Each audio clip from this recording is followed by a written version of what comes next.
여러분 안녕하십니까? 외환론 5주차 이제 마지막 강의 한 20여 분 하고 마치도록 하겠습니다. 제가 앞에서 현물한 거래에서 그 캐시 포지션과 액추얼 포지션에 대해서 이야기했다, 그죠? 그 다음에 이제 선물한 포지션은 선물한이라는 것은 그냥 이런 포지션이라는 것은 그렇게 나타나는 그 어떤 현상을 포지션, 그 위치, 뭐 상태 이런 걸 이야기합니다. 그 선물한 거래를 할 때에 나타나는 현상들, 이걸 선물한 포지션이다. 그래서 외환 매매 계약이 체결됐지만 아직까지 현물한 같이 매매 행위가 이루어지지 않은 상태에 있는 현물한의 매도 매입의 차익을 나타내는 포지션이다. 무슨 말이야? 이 말입니다. 선물한 포지션이라는 것은 자, 우리가 스왑 거래를 하게 되면 스왑 거래라는 것은 현물한 거래와 선물한 환리스크 해치를 위해서 스왑 거래를 한단 말이에요. 스왑 거래라는 것은 뭐냐 하면은 아까 제가 우리 선배 이야기했듯이 자, 현물한 거래, 즉 지금 내가 지금의 환율로서 내가 돈을 주고받고 그게 이제 국제거래니까 이영업일이라 했는데 그 실질적으로는 지금 이루어지는 겁니다. 꼭 이영업일이 아니라 이영업일 이내에 자금수, 이론상으로는 그런데 실질적으로는 지금 현재 이루어지는 게 현물한 거래예요. 그럼 지금의 환율로서 서로 결제하는데 이 스왑 거래라는 것은 그걸 하면서도 뭡니까? 내가 나중에 돈을 주는 경우도 있겠죠. 둘이 약속을 해서 예를 들어서 현물한 거래를 하지만은 실질적으로 자금은 내가 지금 돈이 없다. 그럼 어떻습니까? 계약은 현물한 거래로 하지만 실질적으로 돈은 내가 한 달 뒤에 줄게 이렇게 할 수 있잖아. 현물한 거래라고 꼭 돈을 지금 준다 이러면 그 현물한이라는 것은 무슨 말이냐? 환율의 적용을 지금 현재로 하느냐 마느냐 그 말입니다. 여러분 그 말입니다. 그거 이야기지. 돈을 지금 준다 안 준다 그거하고는 다른 겁니다. 그렇게 우리가 현물한 거래로 한다. 자, 내가 개뚱이하고 무슨 잘 들어보세요. 내가 누구와 거래를 한다. 현물한 거래로 한다. 그러면 내가 니한테 1억 달러 수입할게. 당신 지금 현재 환율로서 지금 1억 달러 수입할게 했다고 칩시다.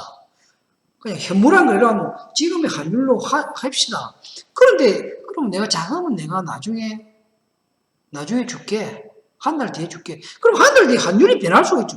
물론 지금의 환율로 계산했지만은 나중에 한 달 뒤에 환율이 그러면 그때의 환율이 현물화이 되는 거잖아요. 그런데 어떻습니까? 그 사람 입장에서는 그때의 환율이 오를 수도 있고 내릴 수도 있어. 그러면 뭡니까? 그럴 때는 동시에 이 사람은 선물한 거래를 동시에 해놔야 된다는 거죠. 그때 선물한 거래를 하면 어떻습니까? 선물한 거래라는 것은 나중에 한 달 뒤에 내가 할 건데 지금 계약만 해놨지 실제로 매도 매입의 어떤 행위가 이루어지지 않는 거죠. 그렇게 현물한 거래는 실질적으로 지금 주고받고 하지만 선물한 거래는 계약만 했을 뿐이지 지금의 행위가 나타나지 않는다 이 말입니다. 그래서 이제 그런 것이 선물한 포지션이다. 선물한 거래다. 이렇게 이름 봅니다. 자, 여기에 두 가지가 이제 외화수표의 용어에 대해서 여러분 좀 알아야 되는데 추심 전 매입이 있습니다. 추심 전 매입. 추심 전 매입이 있고 추심 후 지급이 있어요. 자, 추심 전 매입이라는 게 뭐냐? 앞에서 했듯이 신용장 거래에서 추심 전 매입이 나와. 자, 여기 보세요. 자, 고객의 요청으로 지급은행이 지급이 확실하다고 외화수표라고 했어요. 외화수표. 어떤 사람이 외화수표를 은행에 가지고 왔어. 외화수표. 그러면 외화수표를 매입하는 거죠. 매입이라는 건 산다는 겁니다. 외화수표를 결제해 주는 걸 은행이 외화수표를 받으니까 매입이죠. 그거 주고 대금을 주는 것을 우리가 그럼 이 외화수표는 뭡니까? 우리가 이 외화수표니까 뭡니까? 외국이죠, 외국. 외국에서 발행한 수표란 말이에요. 외국에서 발행한 수표. 그러니까 뭡니까? 이걸 바로 대금을 지급하더라도 이게 결제가 바로 되는 게 아니죠. 외국이니까. 그러니까 그 은행 앞으로 뭐 해야 됩니까? 요 은행이, 지급한 은행이 고객에게 돈을 줬지만은 이 지급한 은행이 추심을 해야 되겠죠.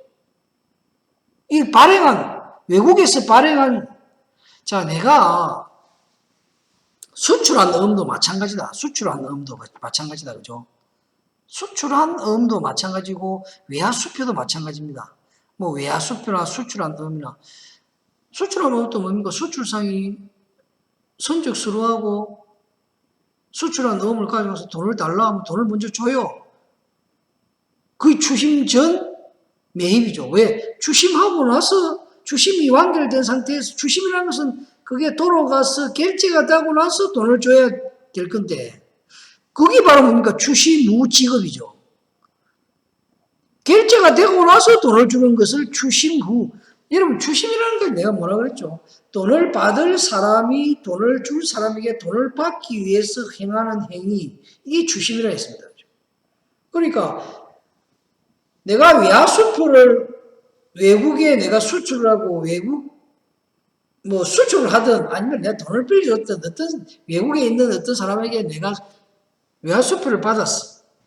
1,000만 원짜리 1,000불짜리 외화수표를 받았어. 그래서 내가 내 거래은행에 가서 요거를 매입해 달라고 요 돈을 달라고 하니까 그 은행이 어떻습니까?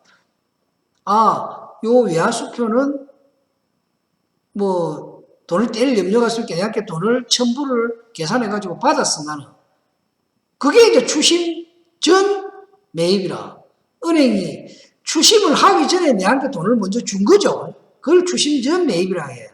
그러고 나서 은행은 어떻습니까? 그거를 상대방이 그거 보면 다 적혀 있거든. 무슨, 어느 나라 무슨 은행인지. 이제 그걸이 이렇게 추심을 하는 거예요. 돌리는 거죠. 돌려서 그 사람이 그 은행이 그 사람에게 당신이 발행한 외화수표가 들어왔으니까 결제해라 해서 결제를 하면은 그게 되는 거고 결제를 안 하면 그게 뭔가 부도가 난 거죠. 그럼 부도 나서 돌아오면은 이 은행은 다시 내한테 돈을 청구하는 그게 뭡니까? 자금을 회수한다. 또는 추심해서 돈을 받거나 부도가 났을 때는 내한테 돈을 다시 돌려받는 걸 부도 금액을 회수한다. 그래서 이 외화수표의 매입은 일종의 여신행위다. 뭐냐? 빌려주는 행위랑 마찬가지야. 나중에 부도가 나면 받아야 되죠. 그러니까 매우 신중해야 된다. 무슨 말이냐? 이런 경우가 있을 수 있겠죠. 그런데 이제 은행에서는 실질적으로 외화수표나 이런 거는 추심전 매입을 고객하고, 예를 들어서 내하고 은행하고 뭐 내가 우량 고객이라든가 굉장히 신용이 확실한 사람에게는 추심전 매입을 하겠죠. 그러나 그냥 일반인들이 와서 추심전 매입 안 한다. 아, 그 추심하고 나중에 대금이 회수되면은 바로 추심 후 지급을 하는 거죠. 수포의 대금을 추심을 해서 추심원으로부터 계좌에 입금되었다는 통지를 받고 그 의뢰인에게 지급하는 거예요. 이 말입니다. 뭐 외화수표가 됐든 이거는 이제 외화수표의 경우를 예를 들었는데 추심 전 매입, 추심 후 매입의 뜻을 여러분 이거는 국제간의 거래니까 이제 이런 거고 우리 주변에 이런 일들이 많이 일어나죠. 자, 내가 외환은행 수표를 100만 원짜리 가지고 있어. 누구한테 받았어. 국내에서 일어나는 추심 전, 추심 후 매입을 내가 예를 들어 설명드려. 내가 100만 원짜리 수표를 받았어. 그래서 내가 돈이 필요해. 이거 경남은행 남의 지점에 가서 이거 지점장, 내가 지점장 900거든. 지점장, 내가 지금 돈이 100만 원, 50만 원 필요한데, 자, 이 외환은행 수표인데, 이 좀, 돈 좀 주세요. 그리고 경남은행 지점장이 후배니까, 나를 믿고, 선배님, 돈을 만약에 줬다고 칩시다. 100만 원 줬다. 그게 추심 전 매입이라는 거야. 물론 지점장이 줄 수는 없어. 그럼 지점장 개인이 줘야 되는 거지. 만약에 물론 그런 일이 없겠지만 은행 창구에 앞에 여직원이 이 교수님 뭐 확실하니까 옛날에 우리 은행에도 근무도 했고 확실하니까 돈을 주겠습니다. 줄 수 있느냐? 줄 수 없어요 사실은. 왜? 그 돈이 100만 원이 추심 전 매입으로 하면은 그 여직원이 그걸 어떻게 보장하노? 못하잖아. 그죠? 이런 경우 잘 일어나지 않아. 추심 전 매입이라는 건. 사실은. 그때 돈을 주고 다시 뭡니까? 이렇게 돌려받아서 회수하거나 이런 과정을 거치는 게 주심제. 여러분, 요 이해만 하면 됩니다. 그래서 100%안 일어나죠. 우리 예를 들어서 국내에서 일어납니까? 여러분, 자기업수도 가지고 다른 은행 가가지고 고액권 가지고 가서 바꿔달라면 바꿔주겠어요? 절대 안 일어납니다. 뭐 반드시 추심 후 지급이 된다. 돌리고 나서 나중에 그게 돈이 내일 오후 3시 되면 돈이 입금될 겁니다. 그때 돈 찾을 수 있습니다. 이렇게 이야기. 그걸 우리가 추심 후 지급이다.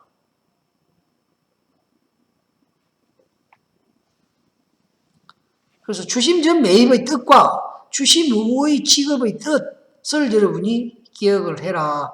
그런 말을 여러분 드리고 싶습니다. 자, 그 다음에 이제 추심이란 말이 뭔지 기억하고, 추심이 뭐라 했습니까? 그러니까 자기 은행의 수표나 음이 아닌 거, 뭐 쉽게 이야기하면 그것을 돈을 받기 위해서 다른 은행으로 이렇게 돌려보내는 거, 추심. 또 뭡니까? 또 추심이 뭡니까? 내가 신용카드 쓰는데 카드 결제를 안 했어.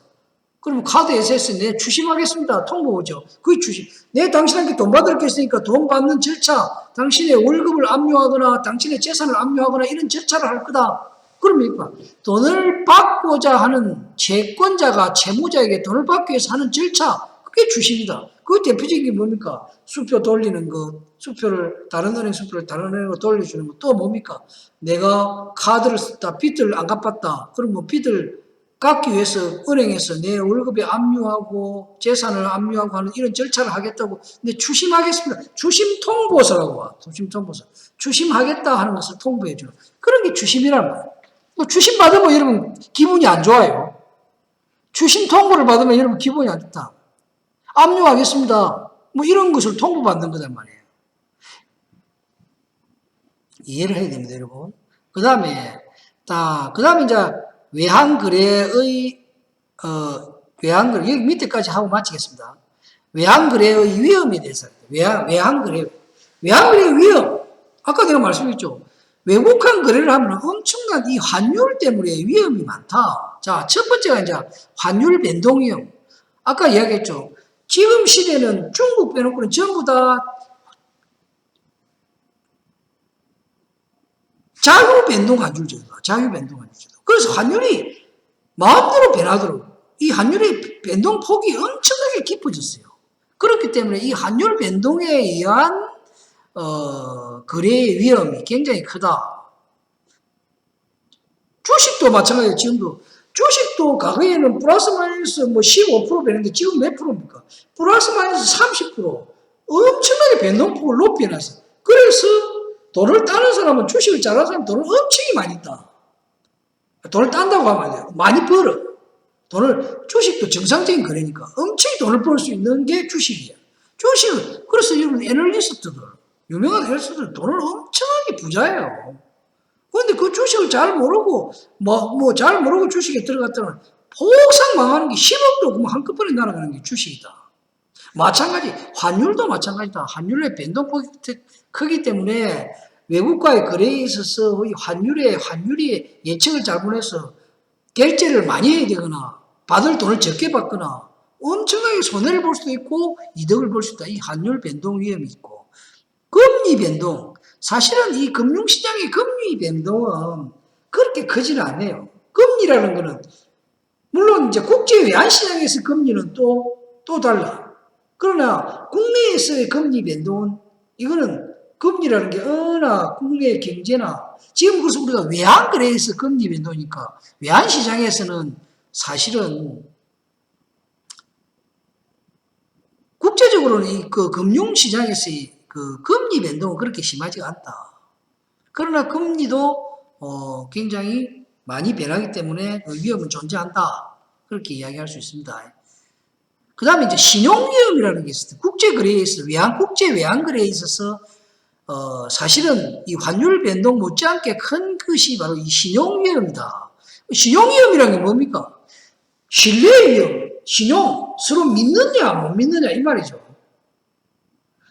그래서 우리가, 지금 안 그러는데, 과거에는 우리가 정보가 없을 때는 수출하고 수출 대금을 못 받고, 예를 들어서 담보가 있으면, 그죠? 담보가 있으면은 그 담보가 딱 잡혀있기 때문에 신용이라는 것은 담보를 아니고 그냥 믿음으로 거래하는 걸 신용거래당이죠. 그러니까 뭐 중국이나 과거에 동남아나 이런 데 거래하다가 대금 못 받은 경우가 엄청 많아요. 이게 신용위험이에요. 그 개인의 어떤 신뢰성, 요걸 믿고 거래를 하다 보면 그게 이제 신용위험이다. 이 말이죠. 그래서 과거에 은행도 이제 신용으로 거래하다가 엄청나게 개인한테 돈을 못 받아서 망한 은행들이 많습니다. 그게 바로 신용위험이에요. 왜냐? 개인의 신용평가를 과거에는 은행들이 잘 못했거든. 잘 못했기 때문에 어떻습니까? 그 신용을 판결을 잘못 못해가지고 신용이 안 좋은 사람에게 돈을 빌려줘서 돈을 못 받는 이 신용위험이다. 그래서 국제 외환거래에도 이 신용위험 때문에 손해보는 경우는 있다. 그 다음 이제 정치적인 위험은 이 소위 말하는 국가에 대한 위험. 국가가 어떤 위기에 빠졌다. 외환 위기에 빠졌거나 또는 국가가 경제적인 위기에 빠지면 뭡니까? 기업이나 개인들이 동시에 빠지기 때문에 그걸로 인해서 돈을 못 받으라면. 과거에 예를 들어서 우리나라 1996년에 IMF를 당할 때 IMF를 우리나라가 당했다. 그럼 기업들이 망하잖아요. 그럼 그 망한 기업과 외국 기업이 수출을 했을 때는 어떻습니까? 자금을 못 받겠죠. 그게 뭡니까? 바로 정치적인 위험이다. 실제로 1996년, 97년에 우리나라 기업들이 외국에 수입을 많이 해왔단 말이에요. 왜? 그때는 우리나라 가공무역이니까. 원료를 수입해 와가지고 다시 물건을 만들어서 팔아먹는 그런 어떤 기업들이 많았거든요. 그럼 우리나라가 수입을 했으면 수입 대금을 나중에 갚아야 되는데 1996년, 97년에는 기업들이 도산하고 은행들이 망하니까 그걸 못 갚아서 외국 기업들이 상당히 빚을 우리나라로부터 못 받는 그런 외환 결제가 불가능해지는 정치적인 위험. 이게 바로 뭡니까? 외환 부족이나 외환 거래법을 개정해서 그 주로 이게 이제 동남아 국가에서 이런 일이 있는 거죠.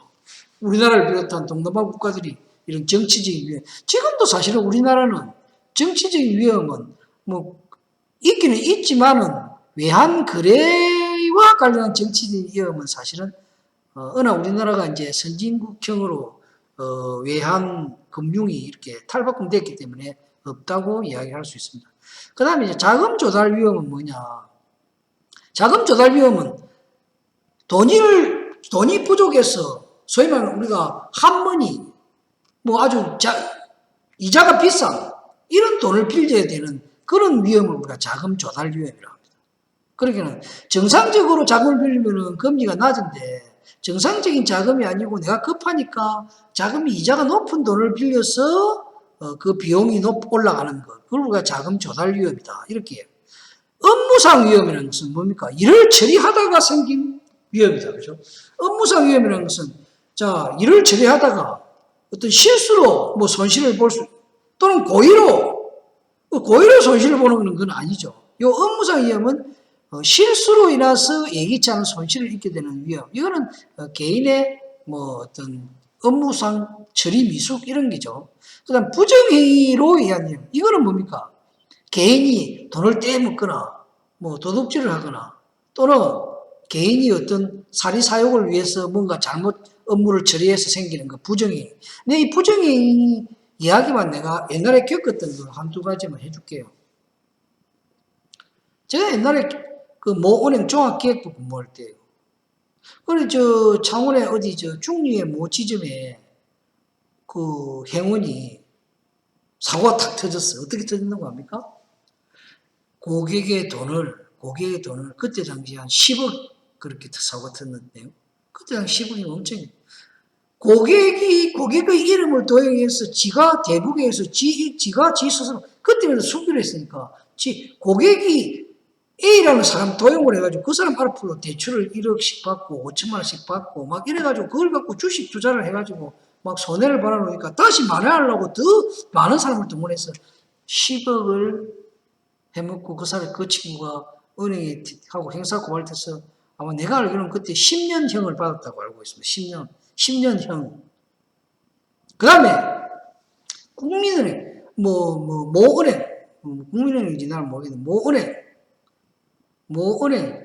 모은행 어디 또 어느 지점에서 그 여직원이 또 이제 중소기업 사장하고 짜가지고 소위 말하는 우리가 할인이라고 있습니다. 할인. 할인이라는 게 뭡니까? 자, 1억짜리 음을 내가 받았어. 그럼 만기가 있잖아요. 내가 물건을 어디 팔고 팔았는데 만기가 만약에 12월 30일인데 이게 그걸 갖다가 그 12월 30일까지 못 기다리니까 은행에 와서 그거를 담보로 잡혀서 대출해 주는 것을 우리가 할인이라 해. 할인. 선이자를 떼고 그거를 갖다가 이제 중소기업 내가 알기로는 그 여직원인데 중소기업 사장과 짜고 그 할인을 많이 해줘가지고 한 70억 정도를 해먹었다. 그런 이야기를 들었습니다. 그런 게 바로 뭡니까? 부정행위. 그때 당시 70억이라고 저는 들었습니다. 그런 일들이 그때 당시는 엄청 많았어요. 지금은 이제 우리나라 금융이 이제 시스템으로 바뀌었죠. 그때만 해도 수기로 돼요. 그래서 각 금융기관마다 그런 사고, 이거는 이제 외환과 관련된 사고인데, 이거는 실질적으로, 또 외환과 관련된 사고는 또 뭐가 있느냐. 이제 수출 안 했는데 수출한 것처럼 서로를 짜고, 은행 직원하고 짜가지고, 그거를 뭡니까? 바로 또 이렇게 돈을 받아먹는 이런 형태. 뭐 그런 것도 있었습니다. 자, 외환사고 이해를 하고 내가 수업을 마치고. 외환사고가 얼마나 큰지 여러분. 자, 독일의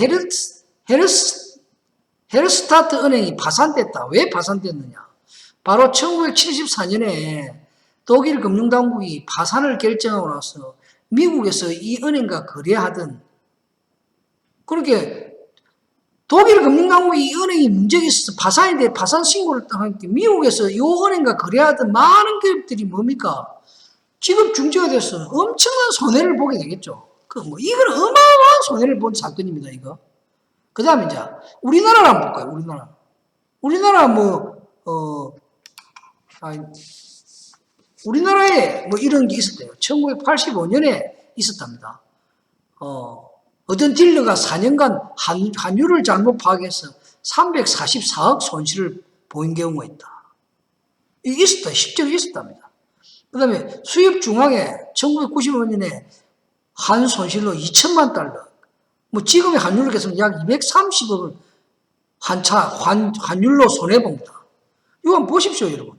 자, 미국의 프랭킨 내셔널 은행이 4천만 달러의 한 차순으로 4천만 달러면 여러분 2천만 달러면은 230억이니까 4천만 달러면 얼마입니까? 460억 파산됐다. 그다음 일본의 다이칭 강교 싱가포르 지점의 딜링 담당 과장이 5억 엔을 5억 엔이면 여러분 돈이 얼마인 거 압니까? 5억 엔 한 500억 엄청난 돈입니다. 이게 5억엔 얼마 안 되죠. 5억엔 500억인가. 그리밖에 안 되는데. 50억인가 500억인가 모르겠습니다. 계산을 해보면. 그걸 만회하기 위해서 계속 하다가 결국은 97억엔. 이게 내가 때문에 이게 조 정도 되는 것 같은데, 97억엔을 손실을 봤다 그래요. 그래서 이 사람은 나중에 어떻게 됐냐. 결국 돌아와서 사망했다. 이런 것들이 외환사고랍니다. 외환사고. 엄청난 거죠. 엄청. 그래서 지금은 이제 이게 시스템적으로 굉장히 잘 돼 있어서 문제가 될 수가 없습니다. 사실은. 아까 이야기한 부정행위나 업무상 위험이나 이런 거는 많이 줄어들었습니다. 2중, 3중으로 이제 그런 행위들이 생기기 때문에 이 돈을 다루기 때문에 2중, 3중으로 그런 절차를 관리 감독합니다.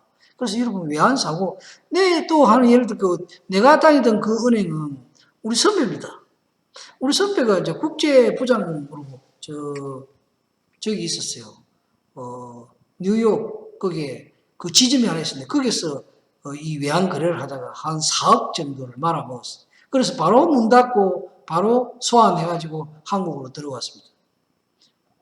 들어와가지고 한국으로 들어와가지고 그냥 그 이후에 그 사람이 하락하더라고요. 그런 일을 당하고 나서는 그냥 하락을 해서 지금은 그분이 이 세상에 없습니다. 나이도 많지도 않은데 저보다 한 4와 5의 선배인데 지금 이 세상에 있지도 않습니다. 돌아가셨어요. 그런 게 뭡니까? 전부 이게 스트레스로 받아서 그렇게 술을 먹고 이러다 보면은 그런 일이 있다. 실질입니다. 실질적으로. 그래서 이게 외환 거래라는 것은 그분이 외국어도 잘하고 국제 저와 같이 이렇게 공부를 했으니까 잘했는데 이제 그런 일을 당한 경우인데 그래서 이 외환 거래라는 게 굉장히 어렵다. 그래서 이제 이 환율 변동 위험은 아직도 여전히 굉장히 기업이나 개인이 어떤 외국 거래를 할 때는 굉장히 이 환율에 대한 그것은 잘 생각해야 된다. 이런 이야기를 여러분에게 해주고 싶다. 그런 이야기입니다. 그래서 여러분, 환율이라는 게 무슨 구라. 잘 알면은 내가 덕을 볼 수도 있는데, 잘 모르면은 이게 큰 문제가 될 수 있다. 그런, 글을 여러분에게 심어주고 싶어서 제가 이런저런 이야기를 했습니다. 여러분, 자, 5주차 강의를 모두 마치도록 그렇게 하겠습니다. 항상 이야기했듯이, 이런 거는 여러분이 그냥 쭉 듣고 뭐 이렇게 외우고 할 필요가 전혀 없습니다. 자꾸 이런 반복하다 보면은 이제 우리 2학년들은 환율이 뭐다, 뭐 오른다 내린다 이게 무슨 뜻이다 잘 알겠죠. 이제 그런 게 공부입니다. 그래서 무엇보다 건강이 중요하고 건강 관리 잘하고 여러분 추석 즐겁고 행복하게 보내고 그렇지만 어디 이렇게 다니지 마십시오. 아직도 코로나19가 있기 때문에 마스크 잘 하고 어제 우리 2학년 중에서 제가 뭐 이름은 이야기 안 하겠습니다만 어제 내가 토요일인데도 나왔더니 아니 요 남이 왔더라고요. 여학생이 둘이 와서 참 반가웠어요. 반가워서 저하고 이야기도 하고 차자 하고 이랬는데 여러분 이렇게 만나면 너무너무 반갑습니다. 어제 세 친구, 남의 친구 하나하고 셋이 이렇게 와가지고 토요일인데도 여기 온 이유는 이성우 교수는 아마 토요일 날 연구실에 있을 것이다 싶어서 왔다 하더라고. 그래서 아니나 다를까 제가 연구실에 있었습니다. 그래서 이렇게 서로 얼굴을 보니까 너무 기뻤습니다. 우리 2학년 여러분 모두가 보고 싶고 모두가 건강하게 잘 되었으면 하는 게 한 사람 한 사람 다 잘 되기를 바라는 게 제 마음입니다. 무엇보다 건강이 최고니까 건강 잘 지키고 여러분 다음에 이렇게 만날 때 좀 즐겁게 반가운 얼굴로 만날 수 있도록 기원하겠습니다. 여러분 여러 가지가 부족합니다. 그렇지만 여러분 잘 좀 이렇게 봐주시고 뭐 이 동영상 이거는 여러분 틀어놓고 출석 체킹 잘하고 제가 그 자료 올리겠습니다. 그리고 뭐 시험은 여러분 걱정 안 해도 됩니다. 모든 교수님들이 다 신경 써서 주고 있으니까 어쨌든 상호 윈윈하는 그런 우리 제자와 스승이 되었으면 하는 그런 바람입니다. 여러분 힘내시고 즐겁게 추석 보내시기 바랍니다. 여러분 고맙습니다.